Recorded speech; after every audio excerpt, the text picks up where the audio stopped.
Le premier contre le second, c'était une affiche qui, a priori, valait le déplacement. Elle devait en tout cas permettre aux 36 000 spectateurs présents hier soir d'être mis en condition pour 90 minutes afin d'assister à cette confrontation entre l'Olympique de Marseille à gauche, maillot sombre, et le Football Club de Sochaux en maillot clair.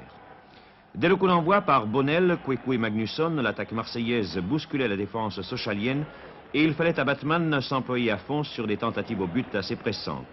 Cette pression trouva une première conclusion logique à la 12e minute lorsqu'une offensive de Kweku permettait à Skoblar de servir Bonnel dont le tir trompait Batman. Cette première offensive victorieuse faillit être suivie d'une seconde immédiatement après, mais la barre transversale suppléait l'excellent gardien de but Doubiste.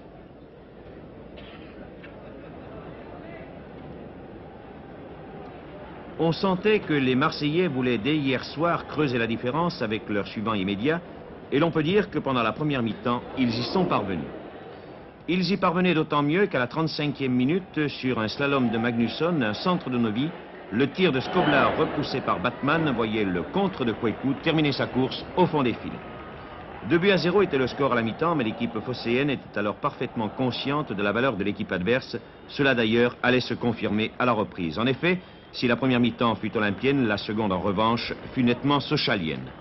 Cette emprise sochalienne fut concrétisée par Melik à la 57e minute où, parti de loin, son tir tendu réduisait la marque, alors que la défense marseillaise sur cette action de jeu n'était pas exempte de tout reproche.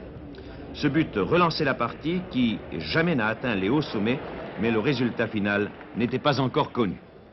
Par Watteau, un des meilleurs hommes sur le terrain, et Melik, voire Georges Lèche, la défense marseillaise avait énormément de mal à contenir en fin de rencontre les assauts des Sochaliens. À moins de 5 minutes de la fin de cette rencontre, un accrochage dans les 18 mètres entre Odoul et Le Chantre était sanctionné par M. Wurtz d'un pénalty que Lèche convertissait en but. Égalité de buts partout, l'Olympique de Marseille pour la première fois a été accroché sur son terrain, et ce par une équipe qui ne s'est jamais avouée battue.